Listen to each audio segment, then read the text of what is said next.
people. How are you doing?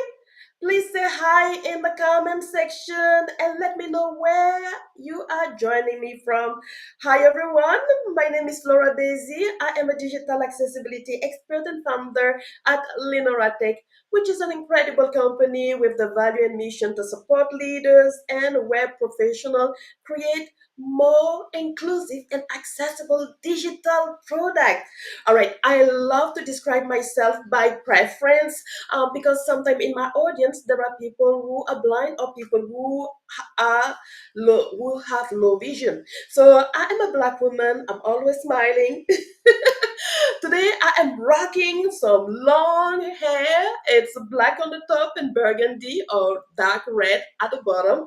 I have a red suit and I have a blouse that is black and white. Today's topic is just incredible. How do you create inclusive experiences at the workplace? And I have the perfect guest speaker here with me to kind of shed some lights and give us some practical tips. So please help me welcome Catherine Sherry. Catherine, I am bringing you on board. And please, guys, don't feel shy. You can drop some comment in the chat. In the comment section, let us know that you're here, and please help me welcome Catherine as well. Hi, Catherine. How are you? Hi, Flora. I'm great. How are you? I am fantastic. I am super pumped and happy to see you. One good thing that I want to ask you, Catherine, because perhaps my audience have not, yet met you. Who are you and what are you passionate about? Yes, so thanks for having me. I am Catherine Sherry. I am a Caucasian woman with brown hair, a white shirt, and I am joining you here today as the Director of Staffing from Onward Accessibility. We're a division of Onward Search, so I come from a very long-standing background in staffing and the staffing world. Joined on board as a technical recruiter, and we'll get into it in a little bit, but found my passion in accessibility about 5 years ago when I joined Onward and have not looked back. Now I'm just super passionate about inclusive hiring and helping from the candidate perspective and create a better candidate experience in that sense. Love it, love it. And thank you for joining, and thank you also for describing yourself. I noticed that sometimes people don't, but again, it's a matter of preference. Sometimes it adds up to, it adds a little bit more context to the conversation and allow people to identify or describe who is the person speaking. Sometimes it doesn't do much, but I just love it. Catherine, one thing that I want to talk about is really, like the topic says, inclusive experiences in the hiring at work.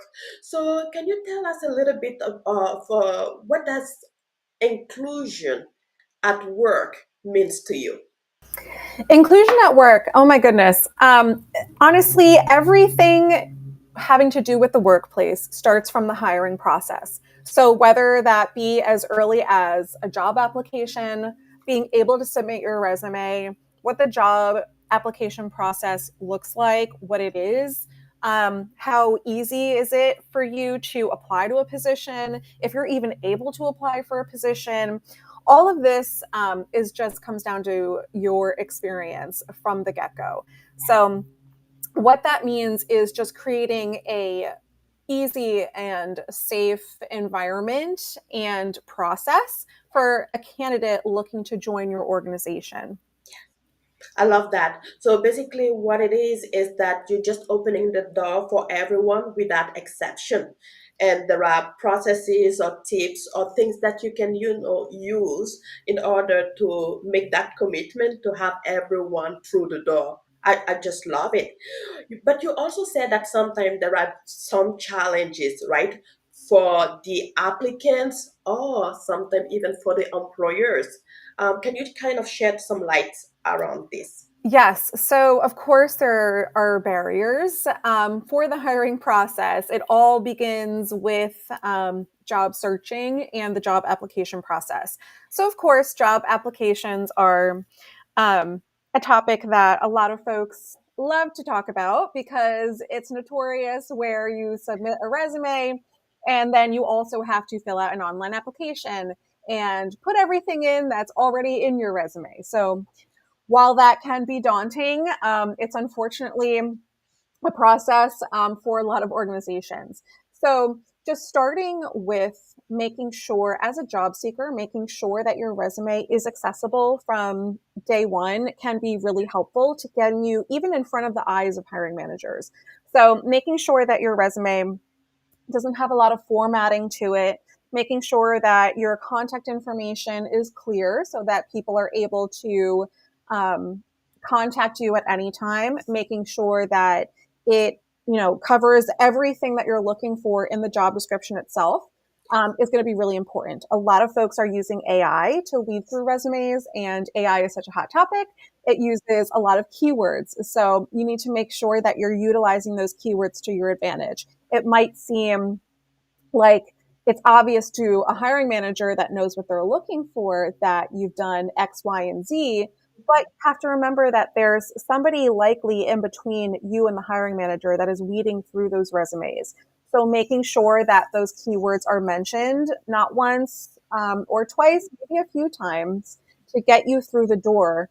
Whether it be through an HR professional that maybe doesn't know as much about the topic of where your expertise lies, or that AI that is using keywords to weed through resumes, that's going to be really important in really getting you through the door. In terms of inclusion from the beginning, job postings should absolutely have an email of someone that you can support if you're not able to access the job description for any reason, whether it be an accommodation email, extra support email. If you're not able to physically submit your resume, that's a problem. And that is something that is known as a reasonable accommodation. It should be reasonable for you to apply to a job.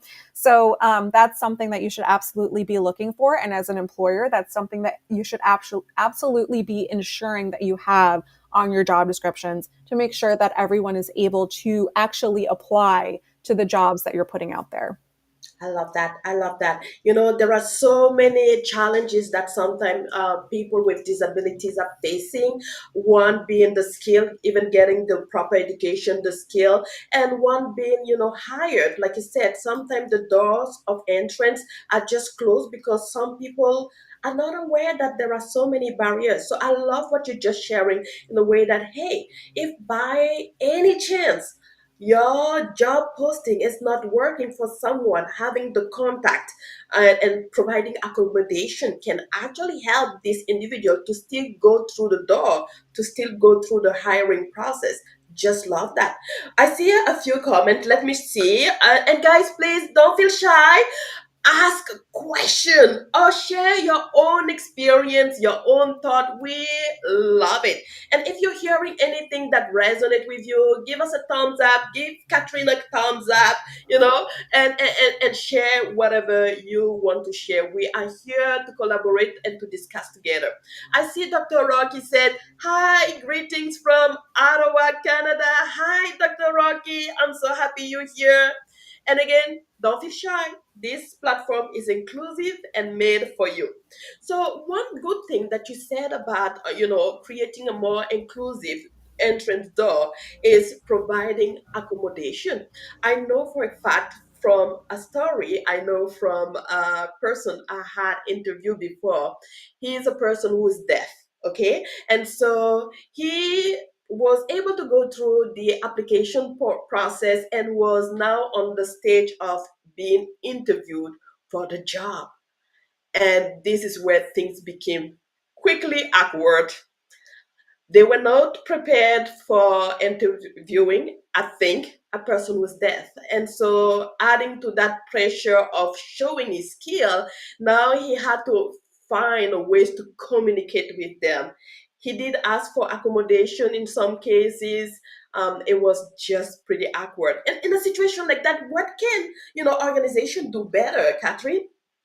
Well, organizations can do a lot of things better in those instances, but sometimes it's really that the organizations need to be open to providing options And the organizations need to be open to knowing it's okay to not know how to support someone and asking them, Yes. listen, I've never come across this. Can you please just educate me further and let me know what are some things that I can do to help support you? And, on the job seeker side, it is probably extremely daunting to do this very often because unfortunately there's a lot of organizations that still don't know how to support folks. But what's really important is keeping in mind that it's okay to educate a prospective employer on how they can be more supportive through the hiring process. I mean, it's just people sometimes aren't doing things maliciously or excluding people on purpose. It's that they really honestly just don't know what they don't know. So, in a polite and professional manner, just educating a prospective employer on how they can better support you and in turn better support other folks is just going to be that extra step that really makes a difference for your experience in hiring, but also other folks that are going through the process because you could be that person that really helps make that difference and helps the employer say just have the light bulb go on and be like, oh my gosh, yes, this was such an easy way to just make this more inclusive. And high chances are that it's going to make it a better experience for everyone, not just a specific amount of folks. So that's something I would say definitely voice what you need early on in the process, so that it takes that stress off of you as a job seeker. And in this job market, it's really stressful to begin with looking for a new position, especially if you're not currently in one. Try to take that stress off of you. I mean, interview preparation is already a lot to begin with. You have to research the organization. You have to think of questions that you have about the position itself. And if you're on the job market, you're doing that many times a week, probably many times a day. So taking that extra stress off of you by ensuring that you have a supportive environment to begin with in the hiring process is going to be really important. And there are a lot of folks that are out there that, have bad experiences. It's going to happen. Unfortunately, there are going to be bad experiences out there. But when you think about it, if you're going through an interview process, it's not just because you're looking to fill a butt in a seat for an organization. An interview is so that you can have that process yourself, where you see if that organization is somebody that you physically want to work for as well. Maybe it needs to be a good fit mutually. It's not going to be something where you're going to thrive in if you're going to be constantly feeling like you're advocating for yourself. But Yeah. if you go in knowing that the organization itself is open to making adjustments or providing extra support in any way, that's going to be really helpful in making sure that it's a nice cohesive fit on both ends. I love that. I think that this is quite important, and this is also another piece that people are missing. When you're going for an interview process, it's two ways. It's not just one way. It's not just you joining the company. You also have the chance to, gauge the company. Is that even a good fit? And whenever I think that sometimes the challenge is, and I see a few comments. Please, guys, keep on going, coming with the comment. If you have any question, just ask again. But one thing that I see also, Catherine, that is, the reality is that uh, when you're looking for a job and you have a disability, sometimes the amount of, I will say, opportunities is kind of reduced. Okay, so at this point in time, people just want an opportunity to be in, and sometimes they forget that they can also check that company. I mean, if the process of getting in is already stressful and leaving you with experiences that are quite negative, sometimes getting inside the door, getting through, getting in the company might not be easy eventually in the journey. So I love what you're saying, but I think it's also take conversation like what we're doing now to wake people up and understand, hey, a barriers is not helping anyone. It's not helping the company, and it's not helping the applicant as well.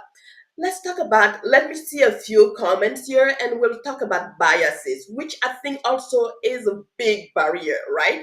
Because Sometimes people are more comfortable interviewing or accepting or hiring people that are more like them, people with that disability, people who are not coming from a minority, group, or people who are different. I'm just going to read a few comments and we'll talk about it a little bit more. All right, I see a few people saying hi. I'm gonna check on LinkedIn because sometimes the platform doesn't show things properly. I see LinkedIn and it says, "Hello, Flora." I believe that probably is Farjana. I think if that's how you pronounce your name. If not, I'm so sorry for butchering your name, Farjana. And I see Puna also say hello.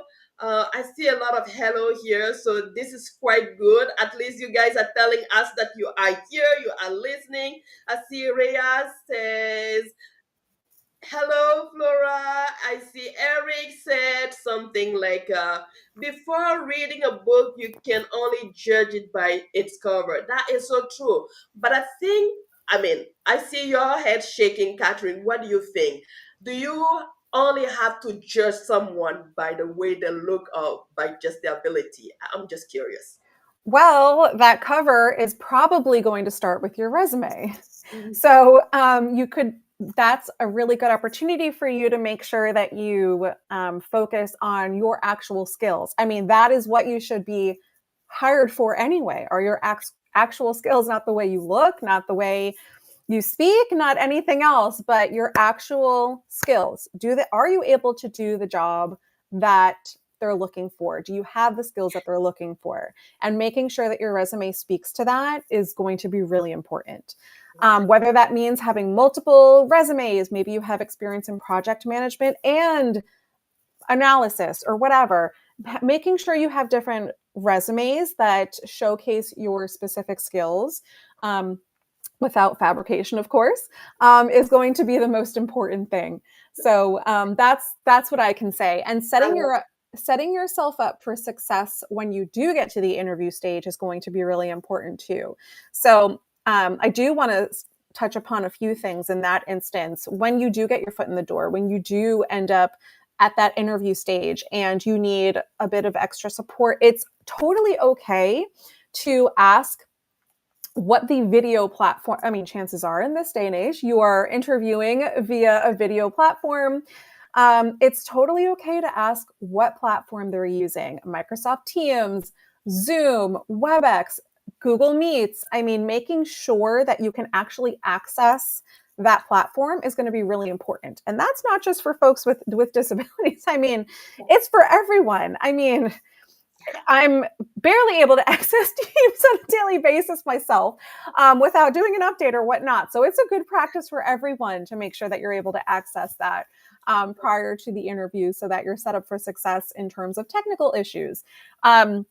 Making sure that you're set up in a neat and quiet environment, dressing professionally, regardless of what you're interviewing for. These are all things where, I mean, Eric, that's great. Before reading a book, you can only judge it by its cover.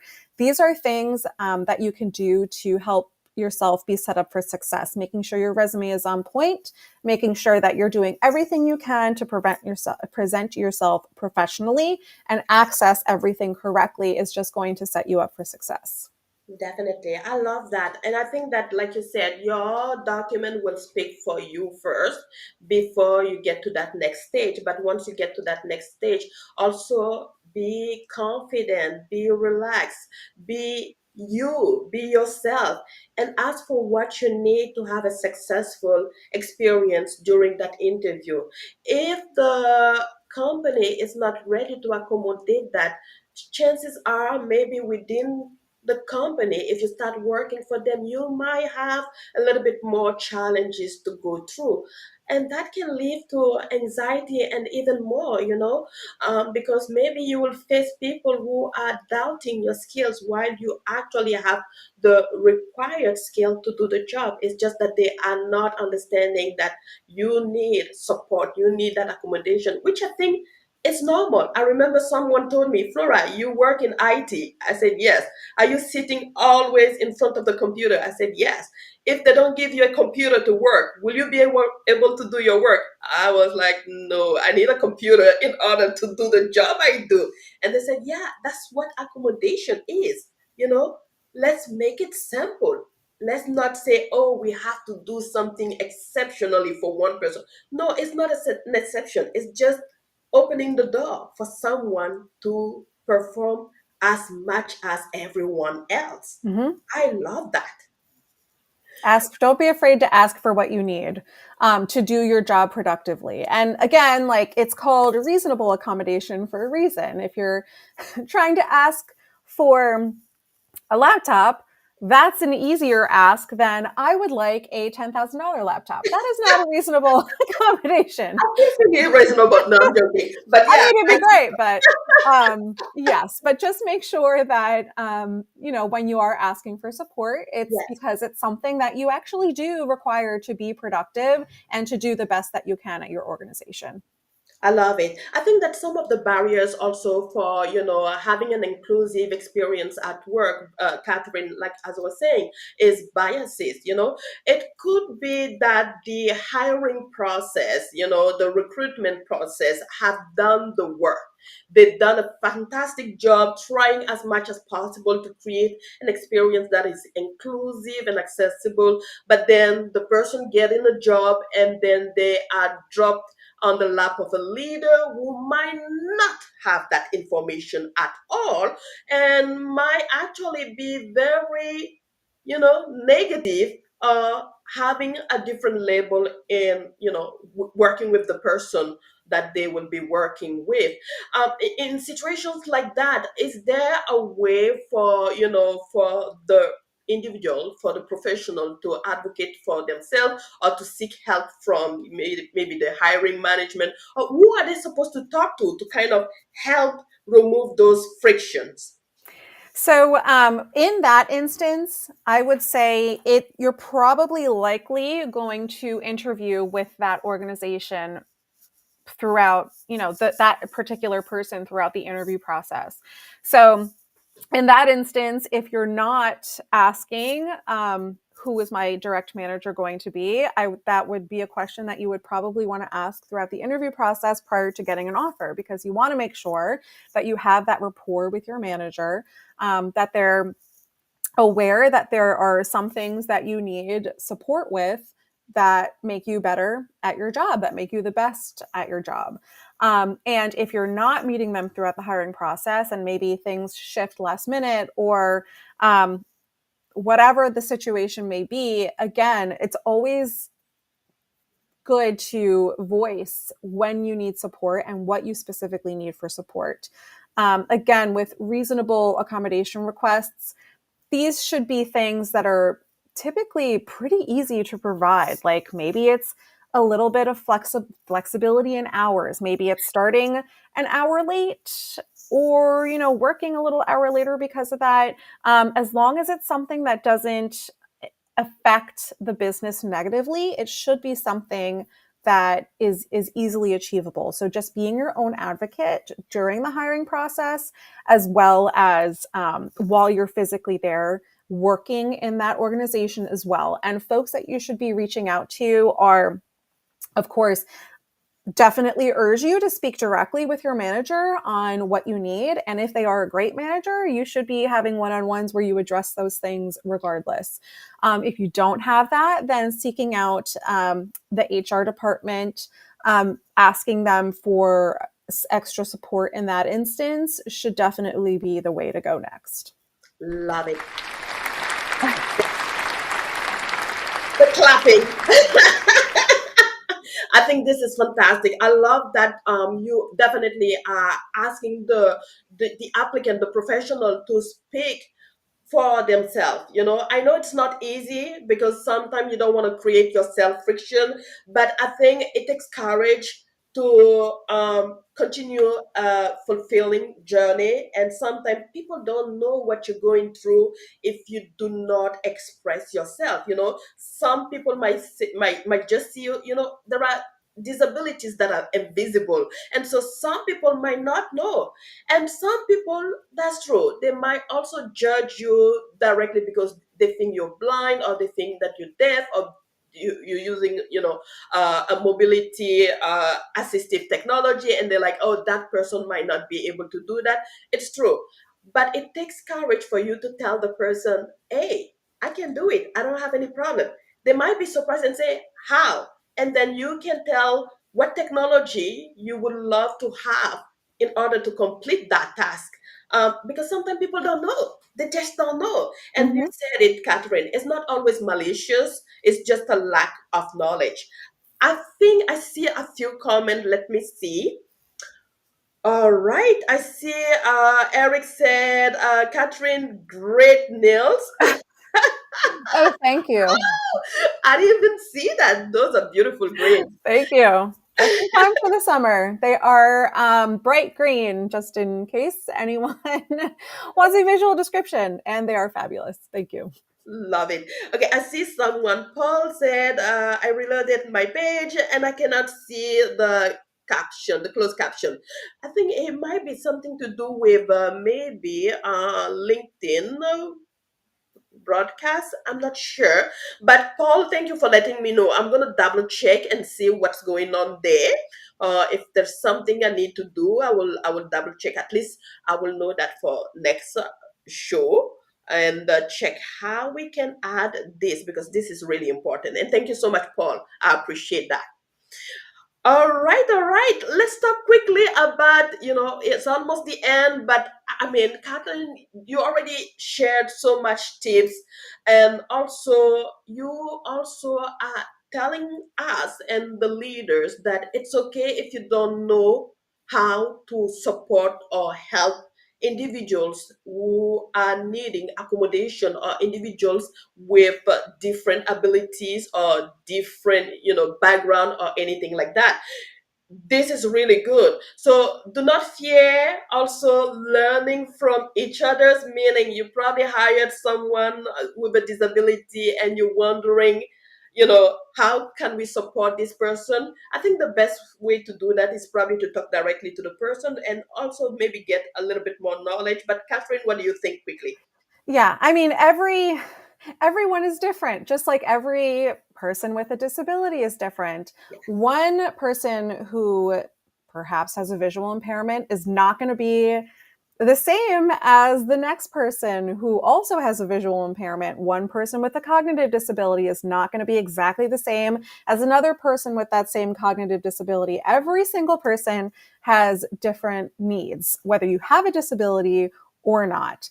Maybe it's situational. Maybe I have a 2-year-old and a 5-year-old, and flexibility in my schedule would be great. Just like somebody who maybe doesn't have children but needs flexibility in their schedule for medical appointments. It's the same exact thing. So every single person has different support requests, and not every single person is going to be the same. So my only thing you could leave here today, that I would say is that just ask. Just ask the person. It's okay to not have the answers to everything. It's okay to get a request in and not know how to handle it. It's okay to say, thank you so much for bringing this up. Honestly, I would love to help you. Can you just steer me in the right direction of what I can do to make this a better experience for you? It's okay to say that. And just being open. So many folks in the accessibility industry say it's progress over perfection. Not everyone is going to have accessibility and inclusion 100% Yeah. at all given times. It's always going to be a process because every single person is different. And that's something that is okay and is never going to change. So just being able to be open on the different support that you're able to offer folks, and just sitting there and asking is going to be the most important part. I love it, love it. And one thing I will say quickly is just let go of your biases, right? Sometimes you have some knowledge around different folks. Um, just take the chance to talk with Mhm. them, and don't judge. I've noticed that sometimes people approach people and say, "Oh well, this person is blind," so they might not be able to do. No, don't come with a like some judgment. Just be open minded, like Catherine just said. Say, hey, how can I help? what will be the next step. So, Catherine, thank you so much. Where can people connect with you if they have more questions or if they want to continue the conversation?